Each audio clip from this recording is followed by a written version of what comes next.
பணம் இருக்குன்றதுக்காக ஆசையாக வளர்த்த பொண்ணை நல்லா இருப்பா அப்படின்னு சொல்லி கொடுத்துட்றீங்க. ஆனால் அவன் சைக்கோவாக இருக்கும், மனநலம் பாதிக்கப்பட்டவனாக இருக்கும். அவளை வெறும் உடம்பு ரீதியாக தான் பார்க்குறான். நம்ம இப்போ இதிலே பார்த்தோம், கோயம்புத்தூர்லேயே பார்த்தோம், ஒரு பொண்ணு தற்கொலையே பண்ணிக்கினான். ஆனால் எல்லா தகுதி இருந்து காலம் பூரா வேலை செஞ்சு வாழ்க்கையில் முன்னேறணும் உழைக்கணுன்ற ஒரு ஏழைக்கு நம்ம பொண்ணை கொடுக்கறதே கிடையாது. ஒரு விவசாயிக்காக இருக்கட்டும், ஒரு பால் பண்ணை வச்சுருக்கிறவனாக இருக்கட்டும், இல்லை ஏதாவது ஐடி கம்பெனியில் வேலை செய்கிறவனாக இருக்கட்டும், இல்லை ஏதாவது கம்பெனியில் ஹோட்டலில் இப்படி வாழ்க்கையில் முன்னேறணுங்கிறானே அவன் சந்தோஷமாக வச்சுப்பான்.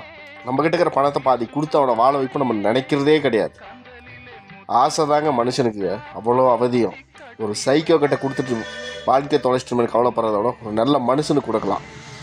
மனுஷனை தேடுங்க, பணத்தையும் செல்வாக்கையும் சொத்தையும் தேடாதீங்க. 3 தலைமுறையாக பணங்கிறவன் 3ஆவது தலைமுறை பைத்தியம் தான் முடிச்சிருக்கோம். அது சாபண்டாது. உண்மையாக அவன் பைத்தியக்காரனாக தான் இருப்பான்.